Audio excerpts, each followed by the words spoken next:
Hello,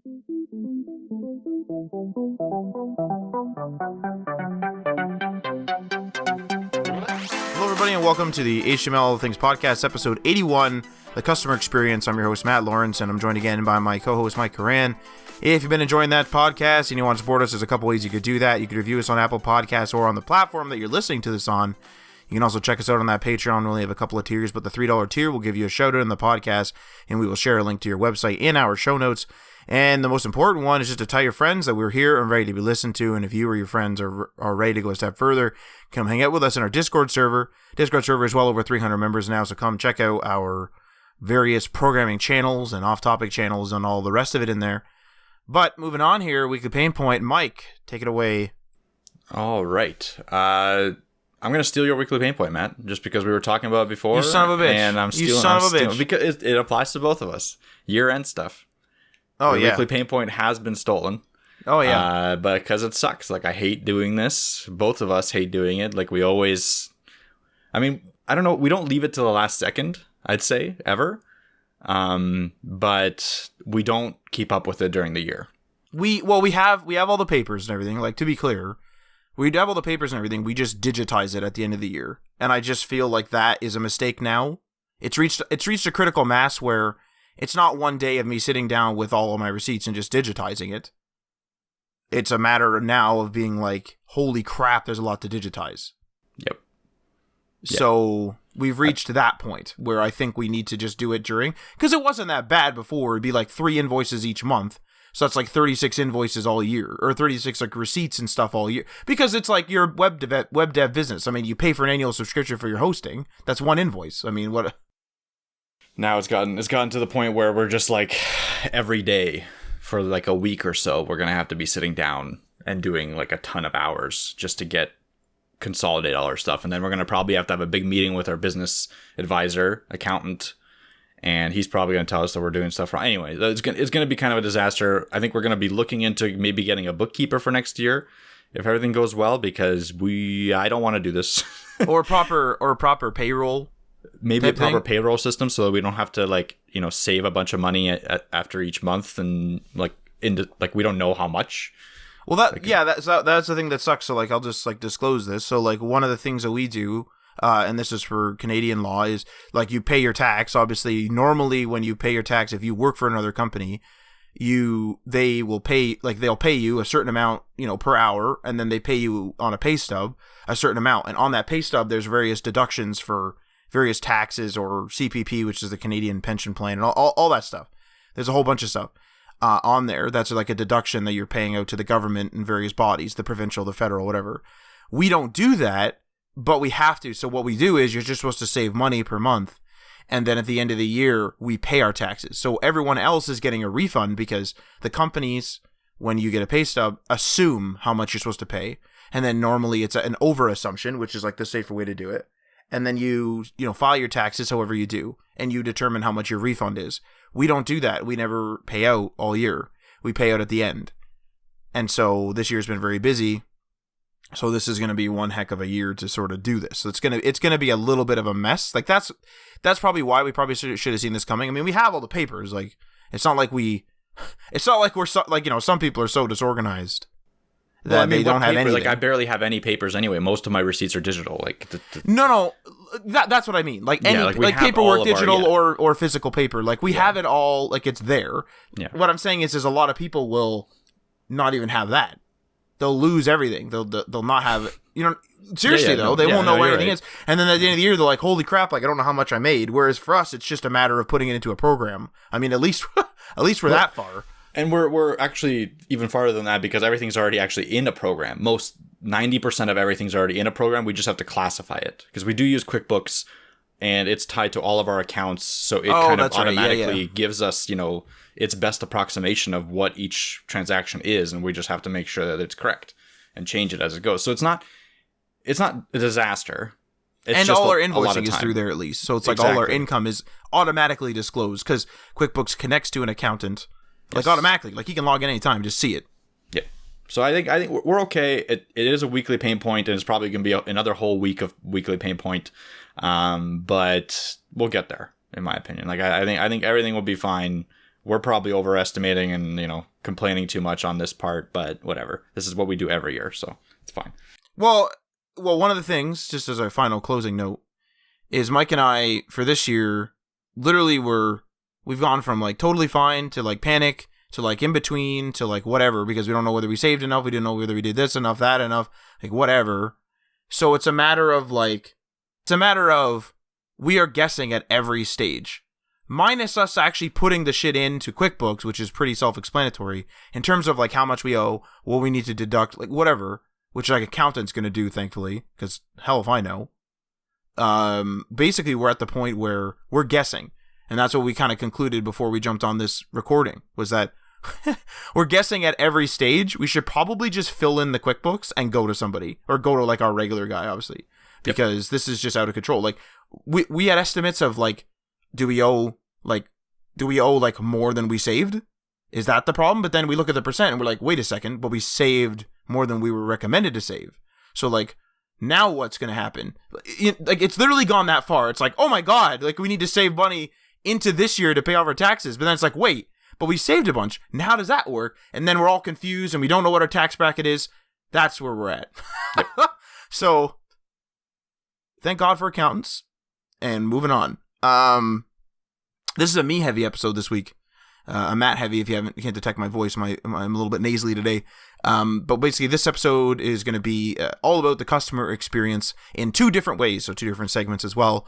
The first one is going to be during the engineering, design, and maintenance phase, for when you're building them a website or a product or an app or whatever you're building them. And then the second one is going to be a little bit different. So it's when you're on a long-term upkeep sort of schedule. So when you want to allow them to do DIY maintenance, so for them to do their own maintenance, and for your customers versus their customers. So like, what do you do with that? So I'm going to have a conversation with that. But anyway, moving on here, segment number 1, engineering, design, and maintenance. So when a customer approaches you with a project, it's important that you see it from their perspective as much as you can.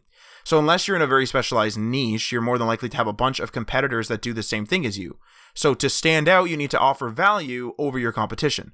Now, this obviously comes into play when you're talking about web development and web design, because it's a pretty popular field and someone else out there can build the site. It's not like your customer goes to you and you're the only one that can build a WordPress site. There's a bunch of people that can build a WordPress site. There's a bunch of people that can build a Webflow site. The list goes on. So your customer experience can be one of the most unique parts of your business, and that can actually add a ton of your value, if not all of it. So specifically, your customer experience should A, cater to all their needs, B, ensure each step of the process or the procedure is clear and concise. The customer, needs to understand what's going on. And C, only involve the customer when necessary. That's actually one that people overlook a lot, and that's actually pretty critical. So I'll just go over these in more detail. So A, cater to their needs. Oh, I'm going to make sure I'm recording. There we go. I accidentally closed the window. A, cater to all their needs. So your procedure should cover each aspect of their project entirely.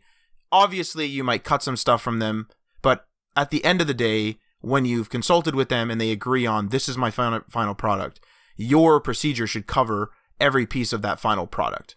Now, to be clear, again, if they come to you with 18 things and you can condense them and they agree to it, do it. If they come to you with 18 things and 15 of them can be cut and they agree to it, obviously do it. This is not me saying just do whatever the customer says. Consult with them, talk with them, go through it. It's an engineering process. It's a design process. Come to an agreement, but when that agreement is reached, make sure that your procedure covers all these pieces. Now, this includes backup plans for parts of the project that could be interchanged.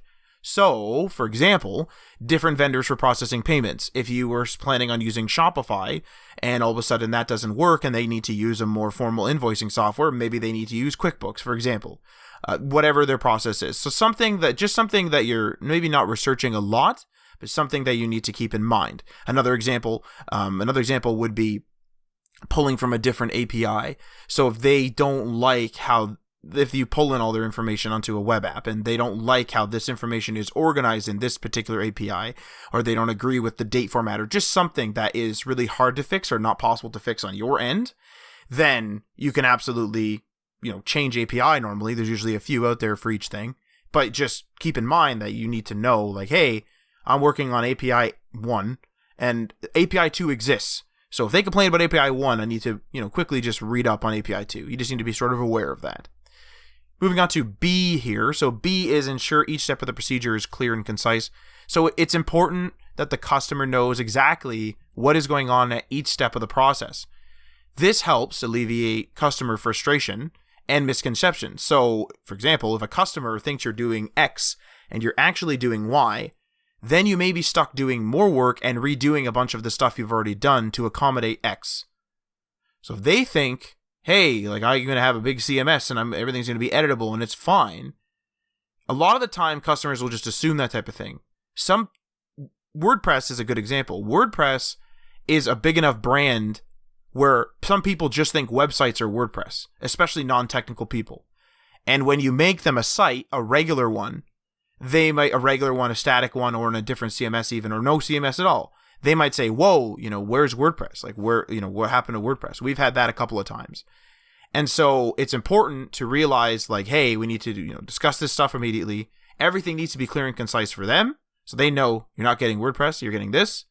Everything needs to be clear and concise to you, so that you're not installing WordPress or installing a CMS when it's not needed or wanted, that type of thing. So you don't want to be redoing work or adding work to it and all this stuff. And then there's an argument of like, well, since there was a misconception, do you eat the cost? Do they eat the cost? What's going on? Who's charging what for hours? Now your quote's going to be wrong. It's a whole thing. So make sure basically your procedure is very clear and concise from both ends of the spectrum, really, from the customer's end and your end. Now, if the customer knows what's going on, which is the ideal situation, they're actually less likely to contact you with additional questions or concerns, which saves you a bunch of time. So you would normally, and this is going to move into C, but you would normally have a procedure in which you involve them at certain points. Like, hey, I'll ping you when the logo's up, or I'll ping you when each page is done. And you can look at it in this demo site and you can call me with feedback. Instead of them calling you every day, asking you when something's going to be done, or, hey, can I log into WordPress really quick and do this? And you're like, well, I don't use WordPress. And it's like a whole thing. Instead of all of those calls, normally, and every customer is different, but normally you can lessen or actually mitigate completely or remove those completely from your schedule and have them only call on more or less fixed intervals, or even if the project's just complete, depending on how simple it is. Just to add to that, actually, real quick, the big portion of this segment, and A and B, would be the requirements gathering. So you've mentioned it a couple times with like the initial communication and stuff like that. But the big thing that you try to do in this segment, and to get to that last point where if the customer knows what's going on, they're less likely to contact you. The best way to get there is if you and the customer both understand the requirements that you've outlined.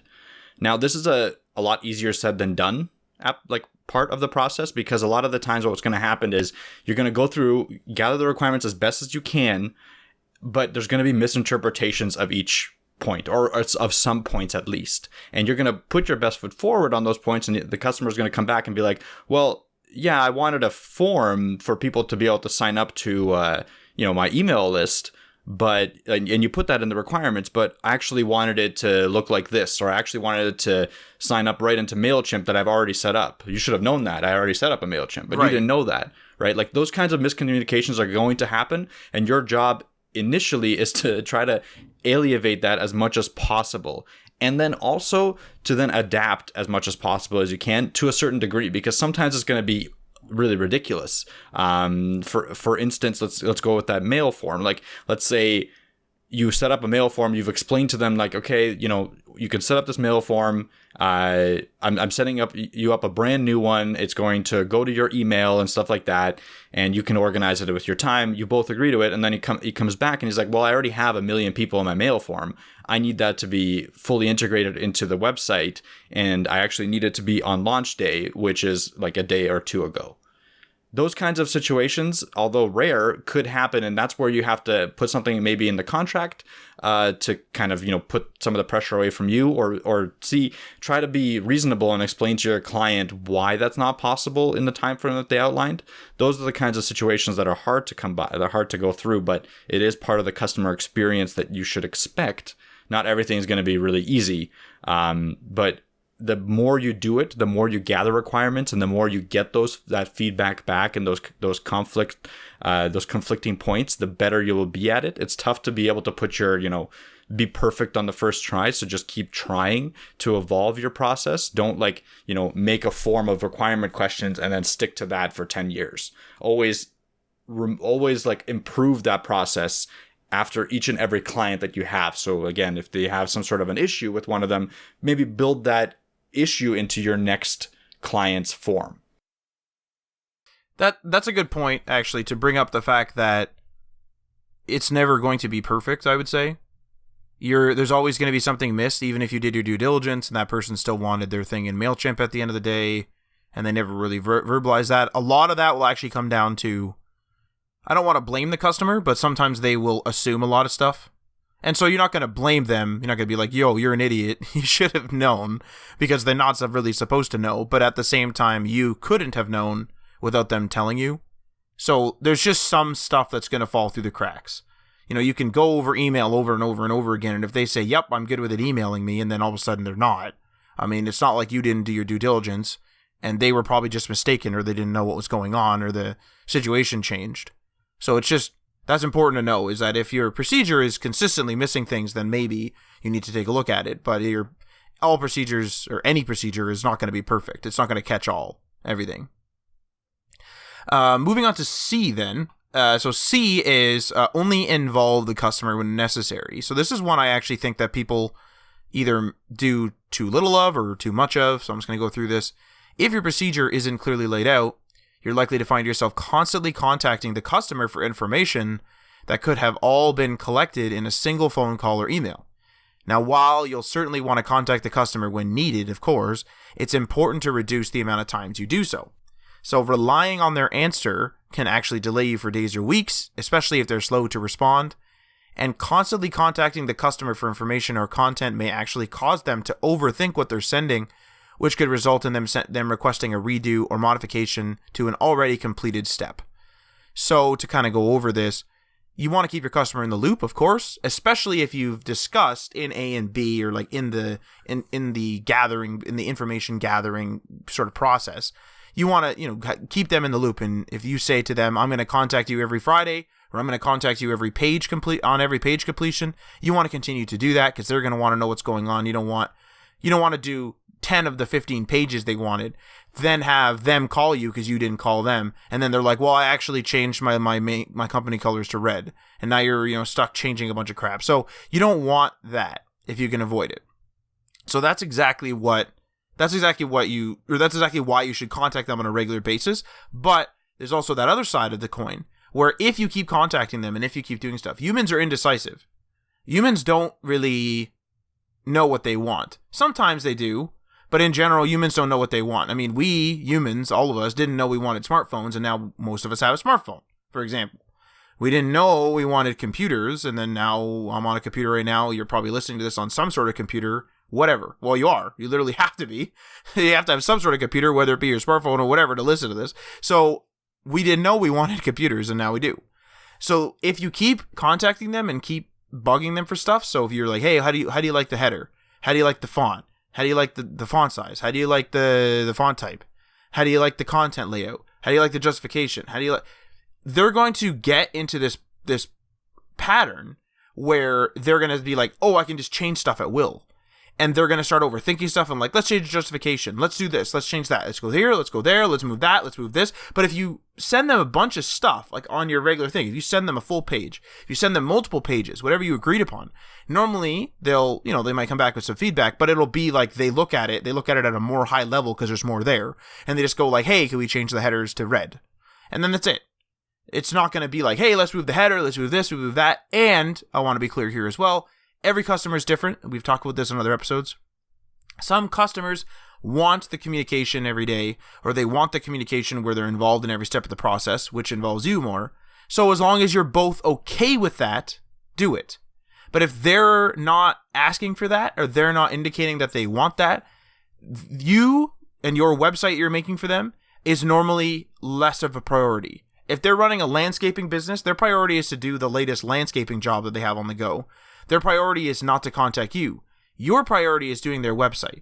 So that's something to keep in mind, is that they may want that website, but that website normally isn't their main priority unless it's what their business is. And that's often not the case.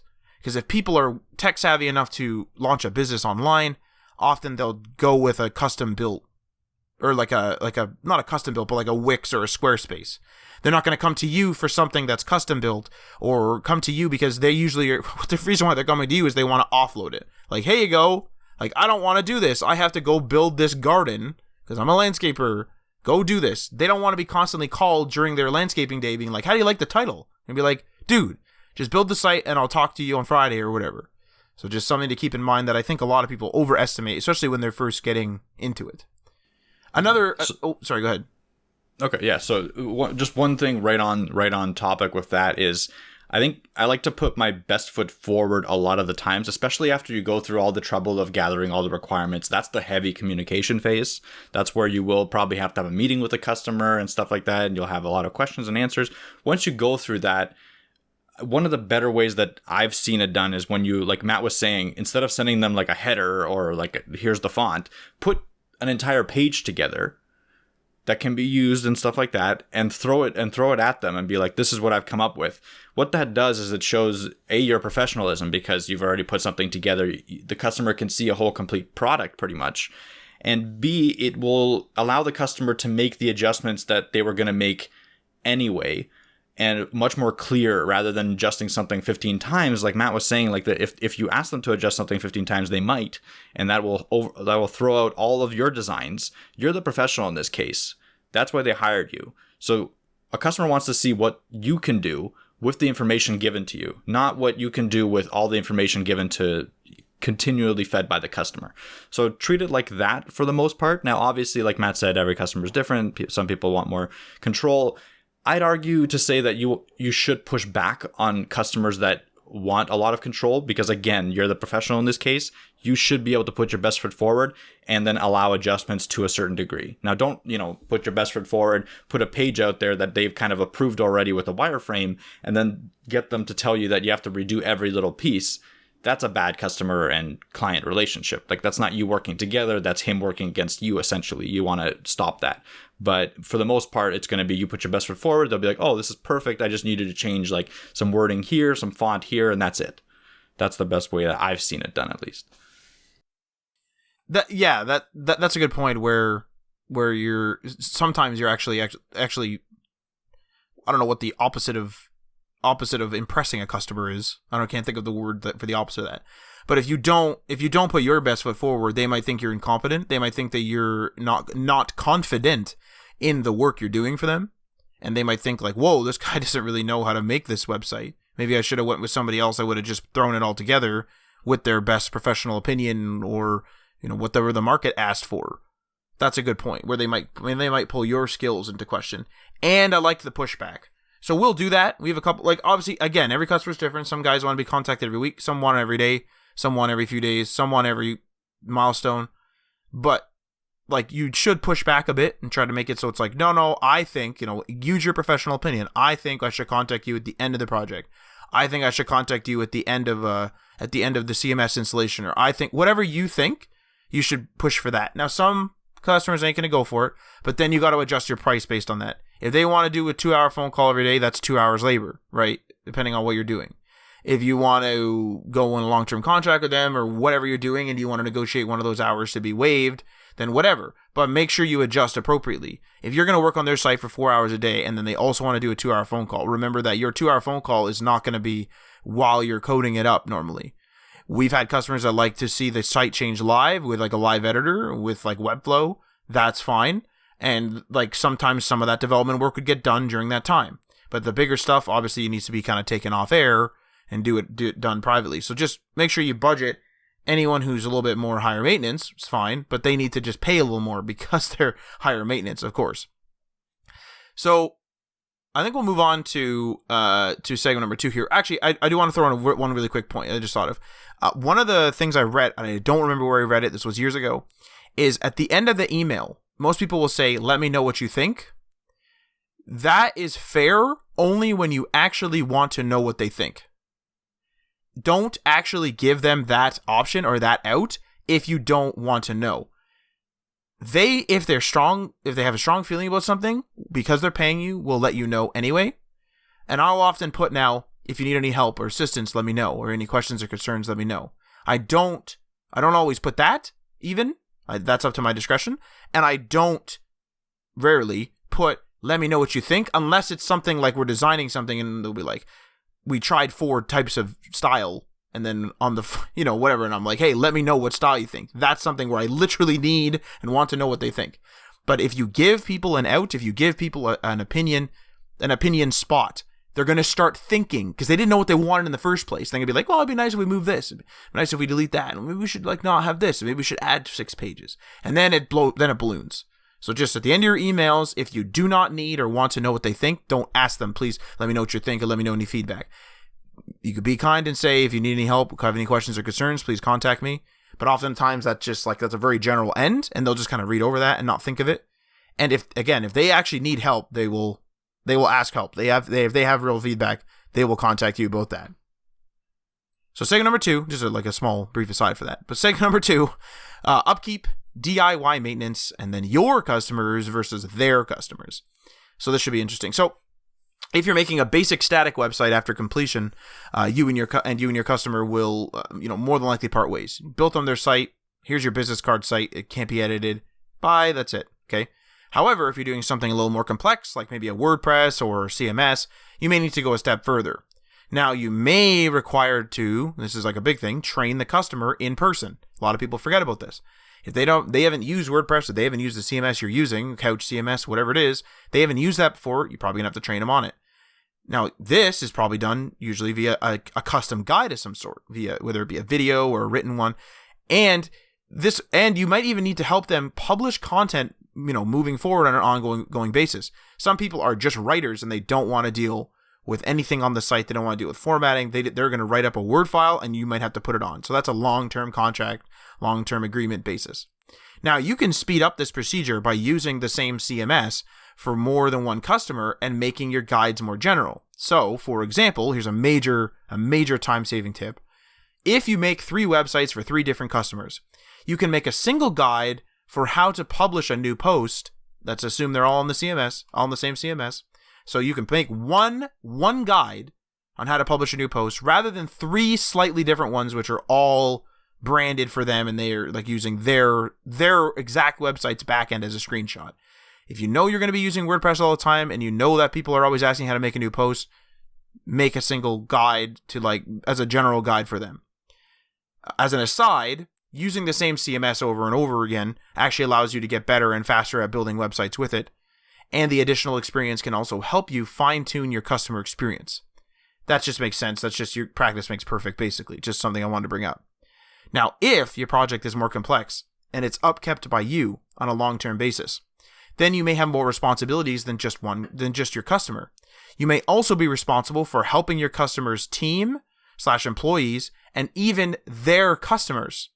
So, for example, if you create a forum for a customer from scratch and are hired to support it in its entirety, long-term, whatever, you'd be responsible for your customer, right? The guy who commissioned it. You may also be responsible for helping their team, your customer's employees, if he starts getting big and starts hiring people. So you need to help them kind of onboard and that type of thing. And so moderators and stuff like that too, if this is a forum, just as a real world example. And then the forum members, the people who sign up and post, their customers, essentially, the forum members themselves. Now, this situation changes the customer experience entirely because you'll need to provide guides and support to people that are working on the forum and those members. But, this is key, in confidence of each other. So, for example, members shouldn't see how admin tasks are performed necessarily. It's kind of a need-to-know basis. You don't want to let someone know if they somehow break in. This is how you delete stuff. You don't want to let them know stuff. It just doesn't make any sense. So, for forum workers, for your customer and any admins or any of that, they'd need help with advanced administrative features like managing user accounts, changing site preferences, maybe some technical changes, etc. And the forum members, the people that are signing up and just using the forum, would need help with formatting posts, easy, and managing just their own account. They're not managing anyone else's account, so easy, right? But the members, okay, shouldn't be able to see how the admins manage the site for security purposes. So, to deal with this sort of ongoing arrangement, you should create, at least in my opinion, some sort of self-serve support, whether it be an FAQ on the site, documents stored in a secure place that's accessible only by admins, YouTube guides for the users, a full-blown wiki. This is a popular one, a full-blown wiki for everything and everyone. And I don't mean like a public wiki for that's on like, what's those wiki sites where, a specific game you play, if you're a video game player, if you're a gamer, and you like specifically look up some content on the game Ark Survival Evolved. There's a lot to that game. If you want to like look up something specific, there's like a wiki for that. That's not what I'm talking about. I'm saying there's wiki software out there that you can install in your site specifically and have it so that it's like yoursite.com/wiki, and it's your own little personal wiki for your people. So that saves them a lot of time. That saves them a lot of time because they don't have to call you. It saves you a lot of time because you don't have to call them. It's one of those situations where a lot of people, especially nowadays, will want to actually look stuff up themselves to an extent before they call, because they don't want to. I mean, we're millennials. We don't want to call people. So anyway, having a self-serve support solution, okay, and this is gonna go over some of this, will help cut down on the amount of service calls or emails that you receive. And furthermore, okay, if you're upgrading or enhancing the product, this is big, or enhancing the product as time passes, which you probably will be because you're going to be working on this, you will just be able to update the guides instead of dealing with another round of calls every time a new feature or change to the UI happens. So yes, you may get some people that call, but for the most part, you can schedule a change in your wiki to the new UI, push the new UI and have that schedule line up. And so if someone wants to know how to make a new post, and that new post button is now not even called new post, it just has like a big plus symbol, your new wiki page can now have the plus. Also, a lot of wikis, and depends, a lot of wikis will have locked articles, so you can say like all forum members, so the people using the forum can just go to the wiki, mysite.com/wiki, whatever it is.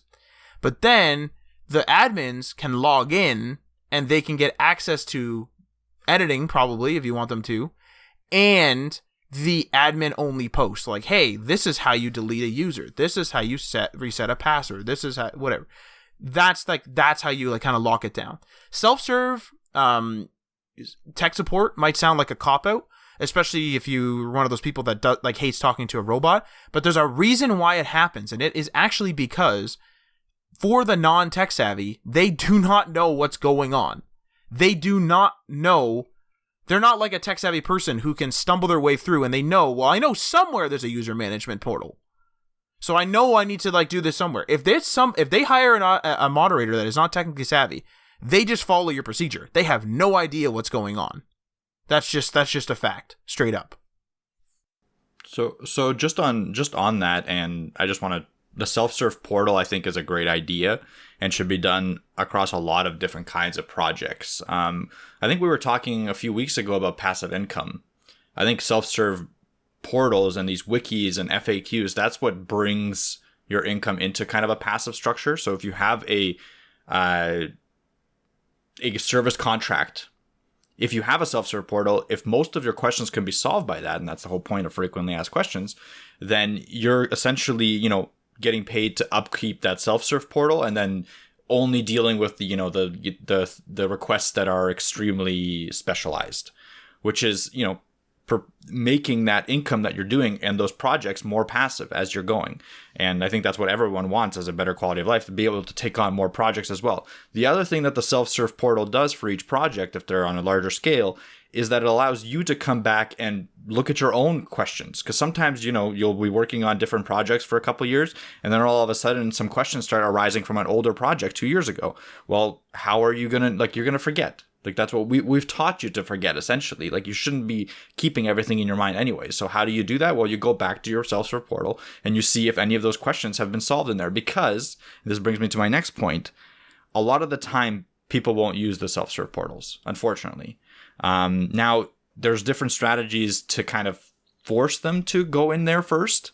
So you could have it so that they have to, don't disclose your contact information until they've reached certain points inside the self-service portal. Obviously, this would be for regular form form users and stuff like that. And the administrators should have your contact details. The people that are paying you should have your contact details. But the people that are just being hired by them to then use what you've built should have a little, like if they continually contact you, you should build a better self-service portal where they can go through it, get most of their questions answered. And then when they get to the point where they're like 2 or 3 stages in, and you like, from a user experience perspective, you can tell when they've clicked too many times and they're too deep into the web service portal. That means that they need more help. And that's where you kind of show your contact details. You make a form maybe right in there that builds into your ticketing software. Like there's so much you can do with it to organize your life better and to make it so that you're not getting contacted about every little thing.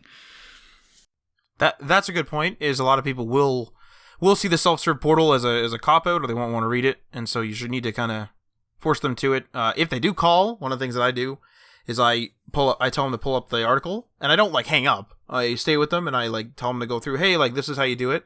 And then oftentimes they'll bookmark that because they'll not remember it because they're not adding a user every day or whatever. So they'll bookmark that, and sometimes you'll actually just completely offload that customer from calling you because they'll be like, oh, I wasn't aware there was a wiki. I just like immediately called. And so they'll then start using the wiki. So that's a good point, Mike, is that a lot of people will just try to avoid it.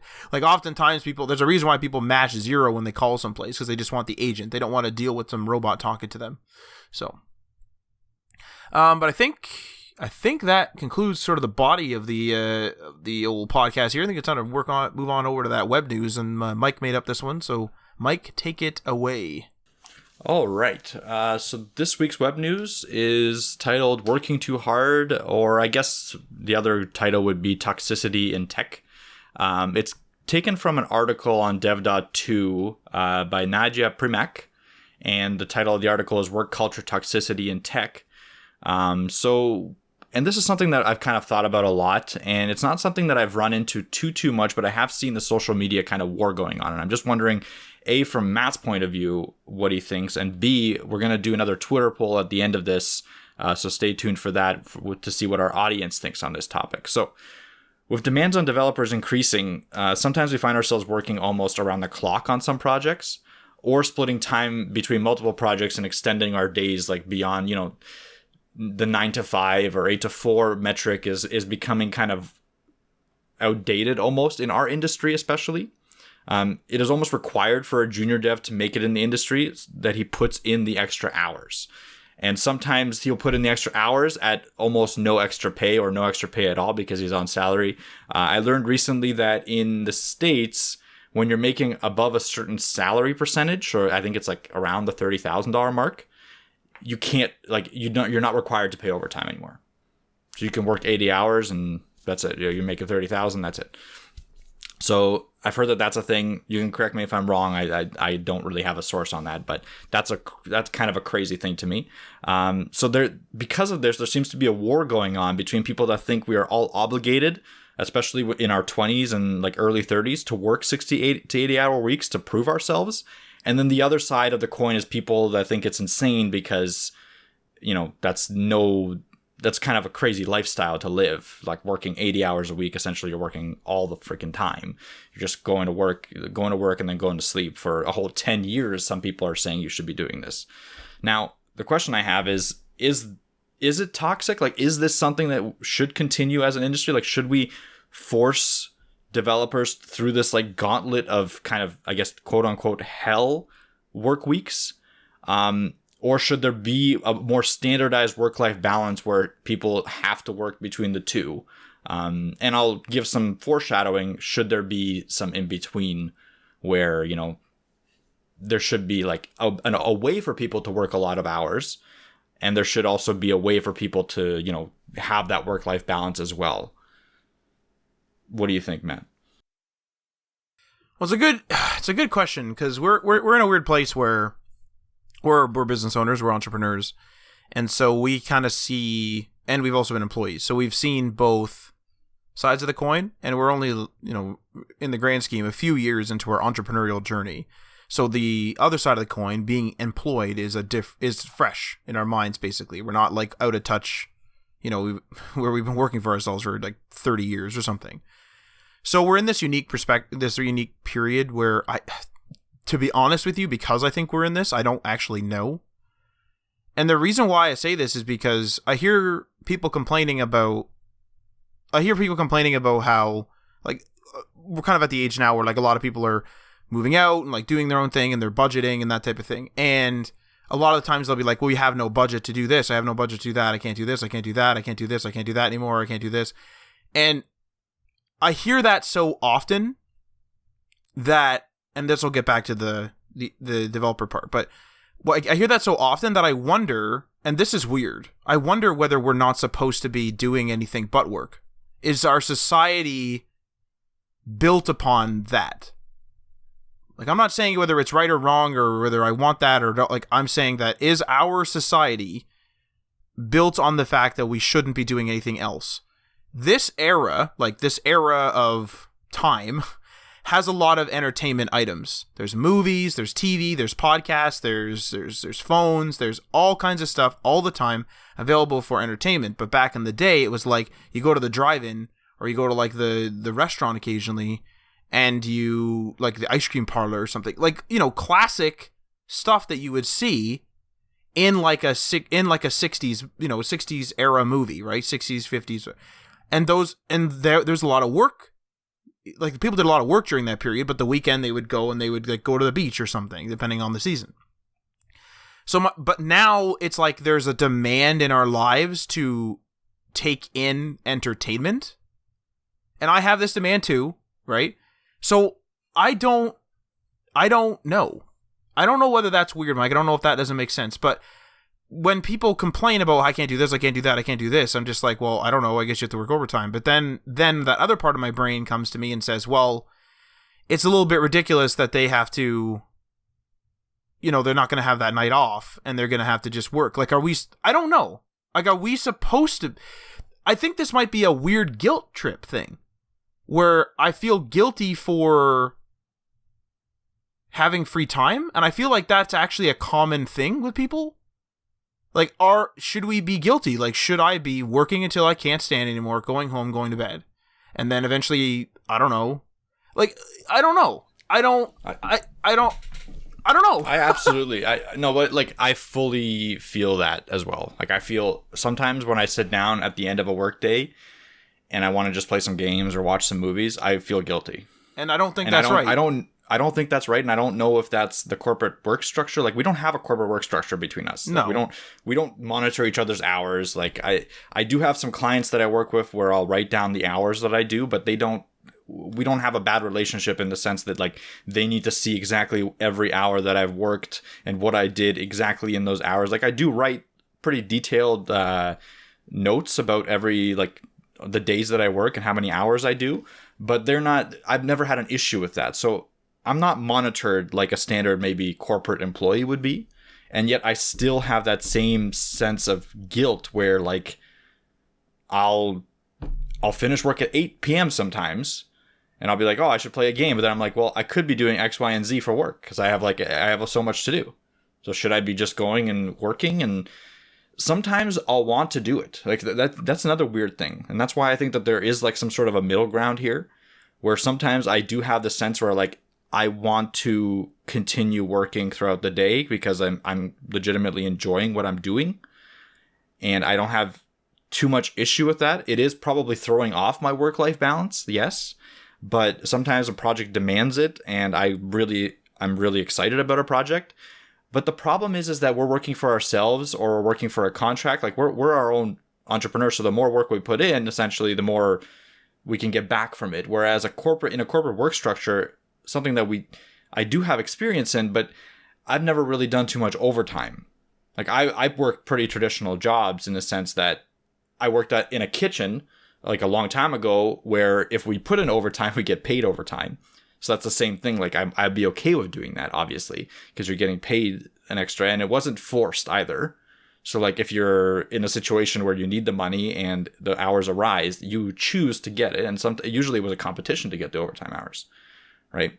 But in a sense where if I was working as a junior dev making $40,000, which you shouldn't be doing, by the way, like $40,000 is not good in a junior dev role. But regardless, that's a different conversation. Well, depending on where you live as well. To be clear, I mean, to be clear, that does depend a lot, but I still think it's too little. Well, 40 grand might carry you in a different country because the currency differences. That might carry you for like 10 years or something crazy. It might. Like, it who might. knows? It might. I'm talking North America. Maybe I should have been clear. To North American culture. But there's a lot of developers that are getting paid 40 grand in North America. But anyway, again, putting that aside. Yeah. Regardless, if I was getting paid that much and I was forced to work 80 hours a week without any extra benefits other than maybe like they'll throw me like, you know, a coupon to a restaurant every once in a while. Woo. Because woo, exactly woo. I don't think that should be done. Like I don't think forced overtime is the way to do it. That's what I'll say. Non-forced, like if a person wants to do it themselves to finish a project, and then maybe like what you do is you compensate them by giving them extra hours off during the next week or something like that. Like balance their work life. Again, like if they put in 80 hours this week, maybe they can work only 20 hours the next week. Like maybe not 1-to-1, because 1-to-1 would be really tough to do for a company. Like that's asking a lot. As in like if they put 80 hours in, they can take the next week off. That might be a little bit ridiculous. But if they do like a 2-to-1 ratio where like if you work 2 hours, you can take an hour off. I don't know if I've ever heard of that. I'm just literally making that up on the spot. That could be something that could balance out their lives a little bit, at least, if you need those crunch times, because in our industry, crunch time is a real thing. Like planning a project is difficult. We don't have the best senior project planners in the world in development. I think that'll still take a while for the project planners to be built up to a level where they can actually plan a project and go from, you know, start to end with a certain degree of time constraints and money constraints followed. Like if you look at game development, that's still a disaster. Like almost every game development studio is working overtime like crazy. Like right now, CD Projekt Red for Witcher 3 they're probably not sleeping. They're probably gonna have like 3 or 4 deaths by the time Cyberpunk 2770 comes out. They did say it's going to be like a year or whatever it is, or months of crunch. Yeah. Like, that's insane to me. And that's people probably working 60 to 8 hour weeks. And the gaming industry has been around for a long time, so they still haven't figured it out. Like, I think figuring it out is going to happen at some point, but it's going to take a while for the project managers and the developers to get on the same page. But in lieu of that, maybe there is a way to compensate them. Now, working a whole year at 80 hours a week, I think the compensation would be ridiculous. I think that's a terrible design by the project managers. But if you have a week of crunch time, I think that's a reasonable amount. We're like, okay, we need to get this project done. We've almost finished it. Let's put in a week of crunch time. But then next week we'll have like a half a week of work. Yeah. Just to alleviate it. So that next week will just be maintenance. This week we're going to get the crunch, or like, you know, a variation of that. I think that's fair. And that's sometimes like beneficial for the people too, because maybe they can plan something on the week after. Maybe they go on vacation and, you know, relax and decompress. There's just so many ways to handle it other than just like a gift card to a restaurant or a big standing ovation for the company and not giving them any money for it. Like I hate those corporate cringe moments where like you see on videos like, let's give a hand to the development department. They managed to, you know, do this thing that they were supposed to do in 3 weeks in 1 week. Let's give them a hand. All right. And then everyone puts money in their pockets and the developers are just sitting there doing nothing. I don't like that, but I think there is a way to compensate both sides where the company is able to push out their products even with a little bit of disaster in planning, and the developers are happy as well. There's got to be a middle ground. Well, it's interesting that you bring up the corporate thing, because I have a couple of points to hit, I think. So with the salary idea, so you were saying that there's things where if you hit a certain salary point, you don't have to pay overtime. I see that with, like, as a business owner, I see that sometimes as reasonable, because, like you said, we don't have the best project developers or project managers. We also don't necessarily have the best, like, maybe the customer adds a bunch of crap and just expects the same deadline. Like, there's all kinds of stuff that falls on the administrative team, on the bosses, essentially. And so when you're hired on salary, you're like, maybe you're given like an expected amount of hours or whatever, but you are sort of given a task and being like, you're being paid this much per year. This task needs to be complete. And then there's no like very descript thing to say for that task, if that makes sense. So it's like, this is your task. You need to get it done. On average, you'll work 40 hours a week. But if there's half the year where you have to work 60-hour weeks, I mean, did you complete your task? Like, that's the question at the end of the day is always like, did you complete your task? And I get that from a corporate perspective. I know people are going to be like, you're part of the corporate evil. That's fine.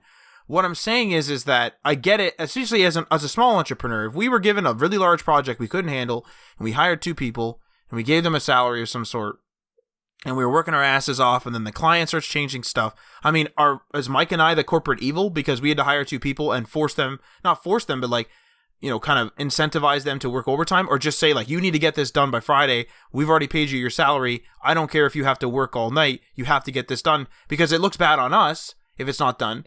And then it also actually screws over those developers. If we don't get that contract, I have to fire those 2 guys. So there's a lot of pressure where you're trying to keep your employees. You're trying to keep your employees. You're trying to meet the deadline. You're trying to keep the customer happy. There's a lot there that are all conflicting points. Sending your guys home every day to have like 8 hours of free time and then 8 hours sleep is the healthy option. But then it's like, well, we're a small business. I can't hire another team to cover their 8 hours off or their 16 hours. Like, I can't hire a days and an afternoons team. I can't hire them. We don't have the money. So it's like, at what point does Mike and I become the corporate evil? Are we the corporate evil when we have those 2 people, or are we just scrappy at that point? People expect business owners. Sorry to interrupt there, but people expect business owners. They're fine if a business owner spends 300 hours on something in a week. They're fine with it. I don't even know. Well, there's 300 hours in a week, right? Or did I just make an idiot of myself? I think you made an idiot of yourself. Whatever it is, okay? If you if you're working like 12-hour days, you normally work 8-hour days, you work 12-hour days. The point is, yeah, they're definitely not 300 hours in a week, eh? Anyway, just moving on. Fuck. That was a Steven Seagal moment. That's a really obscure reference. Anyway, the point is like, when does the startup, here's a question. When does the startup become the corporate evil versus just scrappy? Startups are expected to be scrappy and do crazy stuff. People love the stories of like, we spent 100 hours doing this and it was only supposed to take 20, but what we did was we slept in the office and we spent all this time on this thing and we did this crazy thing and then we came out with Steam, whatever. Like Steam, this new software, but then we came out with monitors. We invented monitors and it was crazy and we made all this money. People love that stuff, but yet they hate overtime. It just doesn't, I don't know. So, okay, let me decompress that because so what I think becomes when you become the corporate evil is when you start demanding that on every day. Like if you hire an employee to get a task done, and don't tell them about the hours that they might have to work. So just give them the assumption that they're going to have to work 40 hours a week without telling them that it's going to be 80 or whatever. And then every day you expect them to work 12 hours or 16 hours every single day. And that's standard operations for your company. And you're not compensating them for that extra work. That's when I think you become the corporate evil. Because even though, like I said, the toxicity argument is that there are people on the side of you have to work 80-hour weeks to get through, right? There is those people that you're saying that are excited when a company like a startup does 100-hour weeks and throw out Steam as the product. But then there are people on the other side of the argument saying like, that's ludicrous that you would organize and plan your projects to the point where you're forcing people to work in the entire day every single day to get your project out, and you're not paying them any extra money for that. Like it's the balance. So in my opinion, if there's certain situations that are not the norm where you're required because you accidentally, did your project planning wrong once in a while, because you can't be perfect, right? If you accidentally screwed up and then all of a sudden your employees have to work a week of extra hours, that's, in my opinion, okay to demand that. But in response to that, you have to compensate them in some way, whether it be monetary. So like if they made you an X amount of money because they worked 80 hours a week, then, give them a percentage of that money that they made you, or compensate them with some time off in the next week. That's the balance that I see. Whereas if you just demand an employee to work 12 or 16 hours a day every single day and pay them as if they're working regular 40-hour weeks, like if you did, like I said, when you hired them, you said you're going to be working standard hours, like 40 hours a week. with a few days of overtime, and then all of a sudden they're working overtime every single day. That's a problem, and that's where you should be a corporate. That's where the corporate issue or the corporate cringe and the shaming should happen. Does the size of the company matter though? Like if you have a very small company if we were a very small company, we were hired for some very exciting project and we got 2 guys on board, and those 2 guys were dedicated to their job. They're happy with their salaries, but then, the salary was agreed at about 40 hours a week. And then all of a sudden some crazy thing came in. It was like some crazy, like whatever it was, some crazy invention that people love. And we like started to engineer it, right? And we started to invent this thing. Smartphones. Let's say smartphones don't exist. So we started making smartphones. We started the creation. It goes crazy, right? Eventually smartphones release. It's crazy. But those guys and us worked our asses off. Are we the corporate evil at that point because we're small? I think the public opinion might be that we're the small scrappy guys. We would be corporate evil if we didn't give them a percentage of what they made, or we didn't give them a bump, or we didn't communicate with them clearly. Like if we were, we're not being communicated with clearly if you're inventing something new. What do you mean? So if you're making, like, if we're inventing something new and we all of a sudden make, millions of dollars between the 2 of us, and we're paying $40,000 to our devs. I mean, yeah, that worked 80 hours or 100 hours a week to help us create it, and we never compensate them for that time, and we never were communicated with them and been like, listen, if you were like, we're paying you the 40, we don't know how much this is going to make because again, it's the new technology, but if it makes a certain amount, we'll compensate you for that amount. You're still going to be paid the 40 regardless. Like I see what you're saying. Yeah. You know what I mean? Like you're the corporate evil if you literally are just wrangling your developers for nothing. That's the shitty part. Like when you're not communicating with them and when you're not compensating them for what they're doing for you. That's the corporate evil, regardless of size of company. Right. In my opinion. Yeah.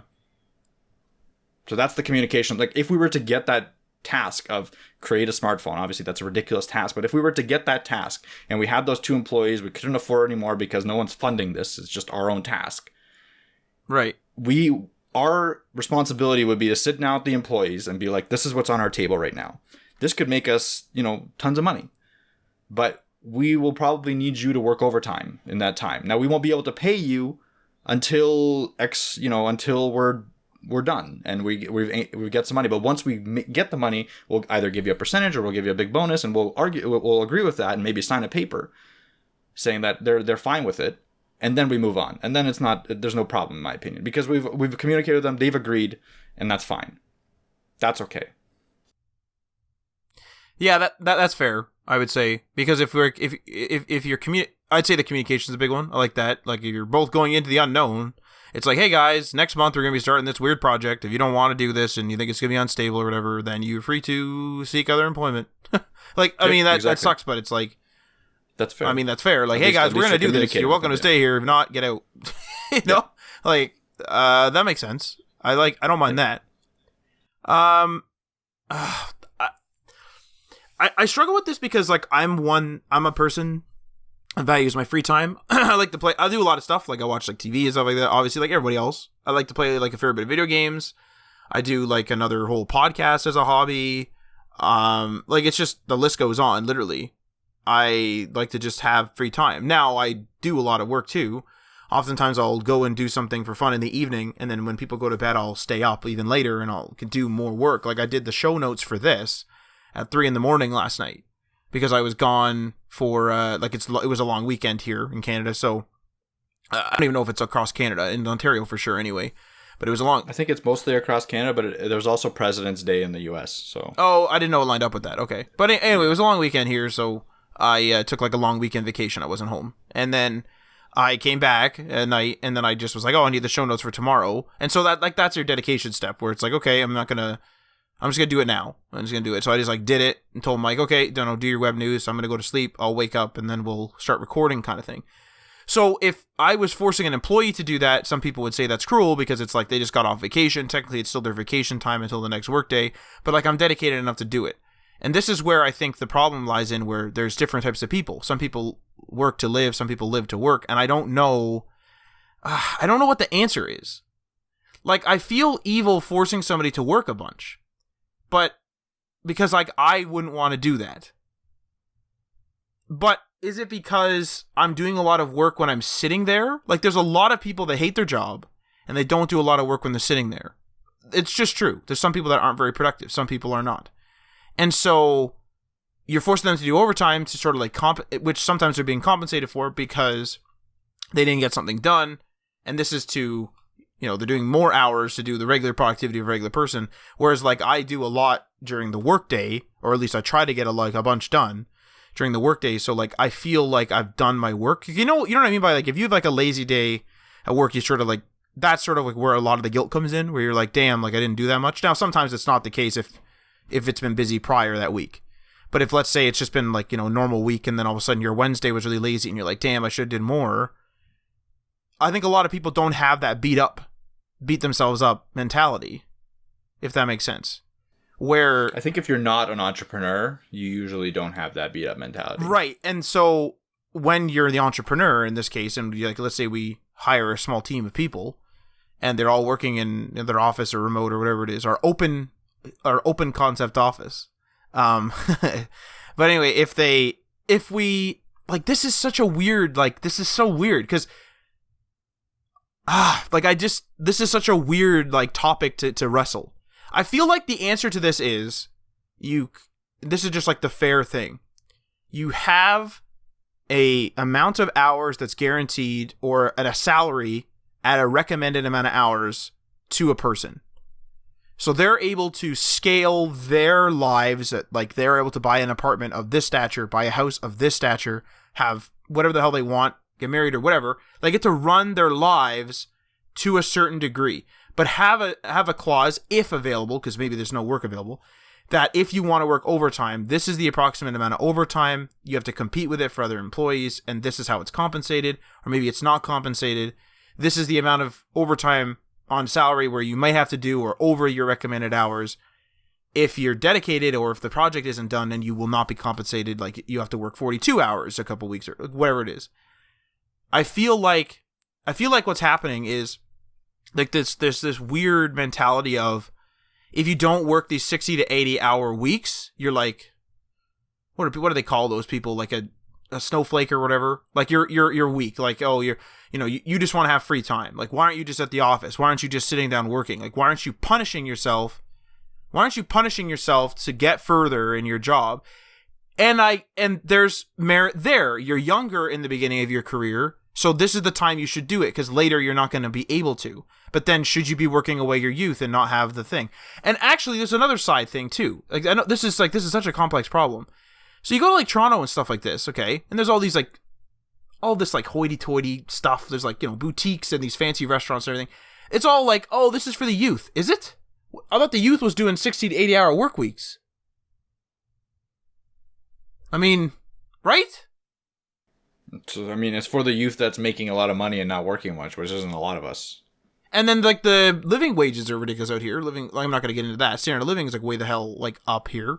Rent's, like, going up like crazy, and property values are going, like, literally skyrocketing, doubling in a couple of years, doubling in, like, 5 years. So, like,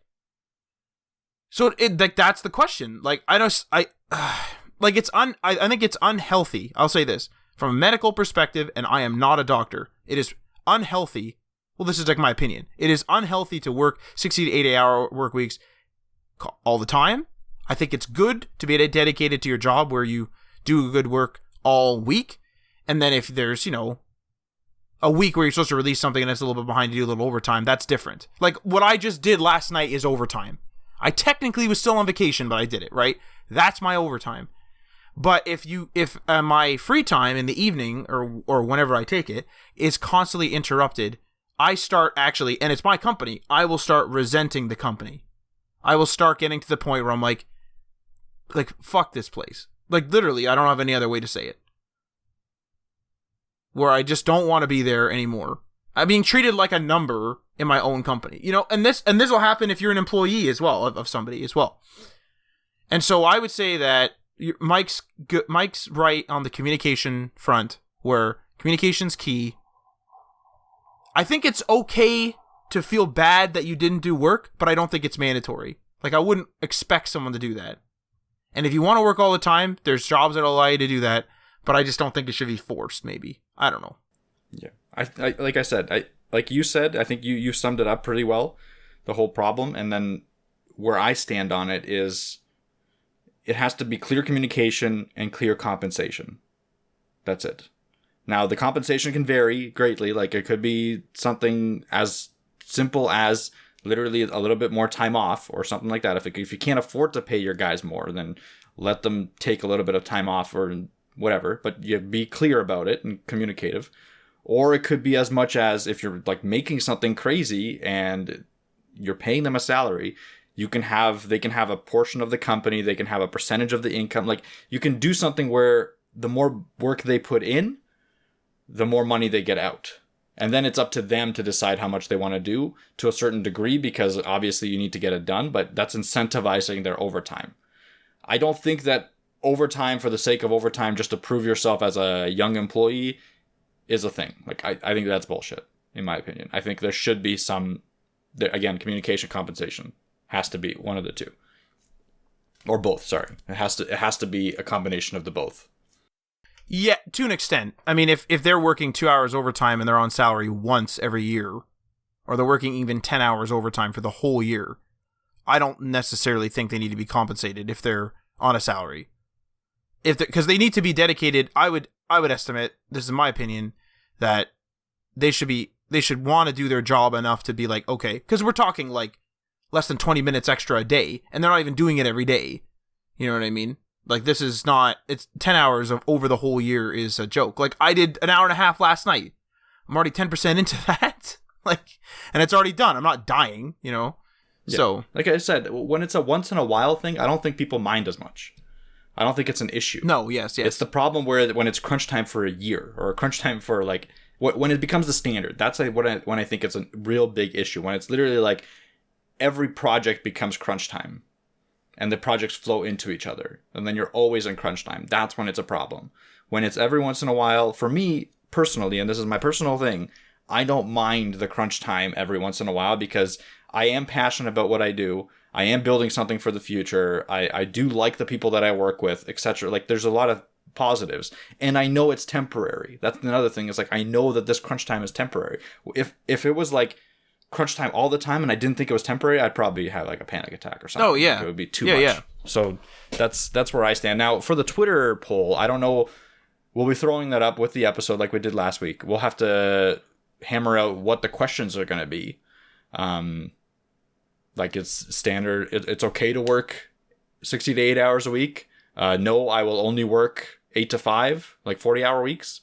And then the third one would be, it's okay if it's properly compensated and communicated. Yeah, I'll figure out something, because there's limited spacing like in the poll options. Yeah. But yeah, I'll figure out something and I'll throw it up with the episode. It might be on Friday, because our other poll actually still has 2 days left. I did like a whole week or 6 days or something. Yeah, Friday. But yeah, but like, just keep an eye on our Twitter. It might be tomorrow. But yeah, that's a good at HTML everything. At HTML everything. That's right. That's a good. I just want to do one last like really quick point. Is so Mike, I think you said you're in crunch kind of now. I was, the reason why I was on vacation actually is because I was in crunch, and I literally just completed my stuff on Friday, Thursday maybe. So I took off Saturday through Monday, which was a long weekend anyway, but I like took off and like specifically went on like a vacation type thing, like what do they call it, a staycation, where it was only like an hour and a half away or something. But that's still a vacation. Okay, whatever it is then, whatever they call it. I'm not up to the lingo. I think there's 300 hours in a week. Let's calm down here. But anyway, like, my crunch ended. I'm happy with it, and then it's just like, okay, let's move on. And I still got a bunch of stuff to do, but it's like whatever. So. We actually have a coding challenge. I know Mike has to leave shortly. He might have to jump off in the middle of my coding challenge introduction, but we have a coding challenge this week, actually. This one's going to be for probably a few weeks or something. We're not sure how long, because it's a little more involved.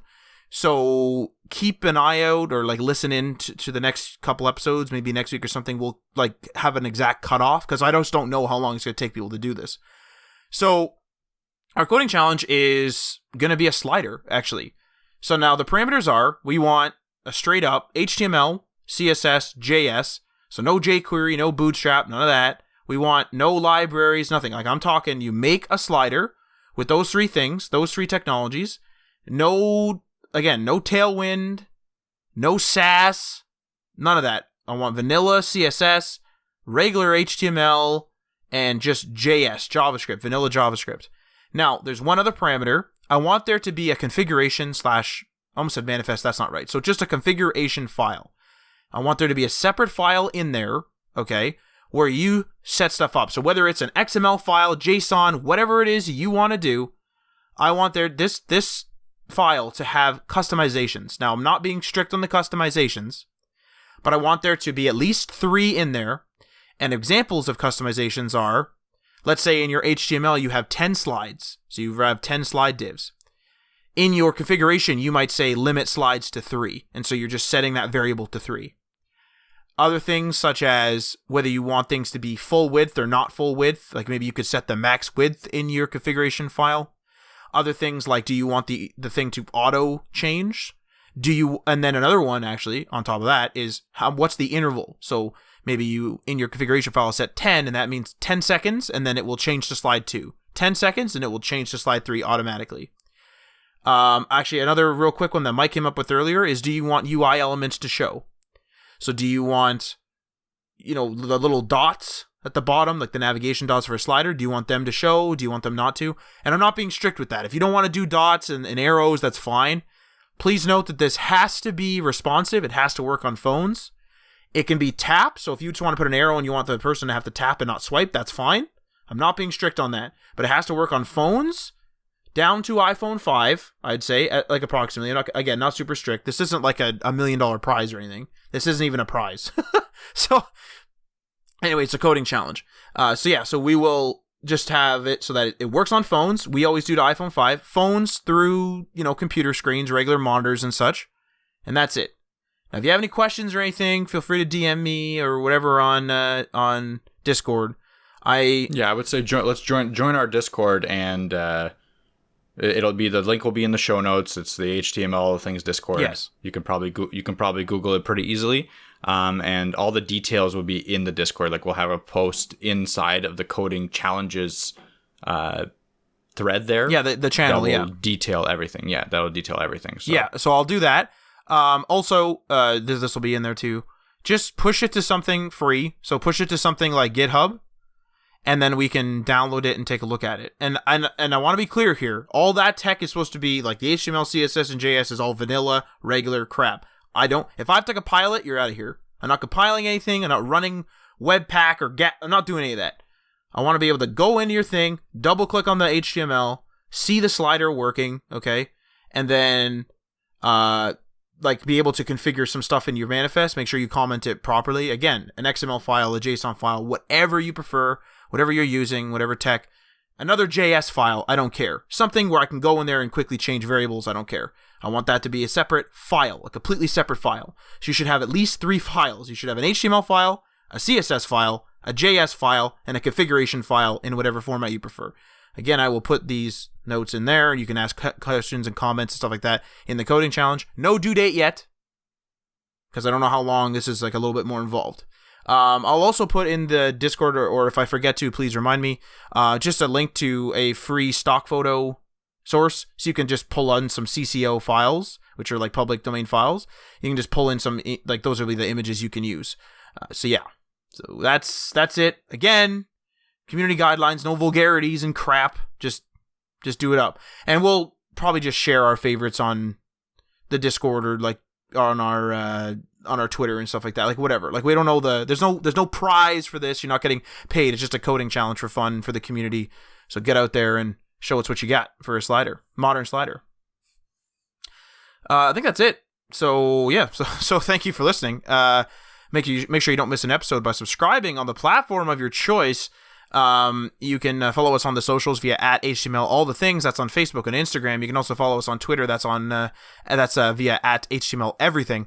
We're on Medium, and we're on that GitHub, and we're also on Patreon. That's patreon.com/HTML all the things. Check out the tiers. Give that a go.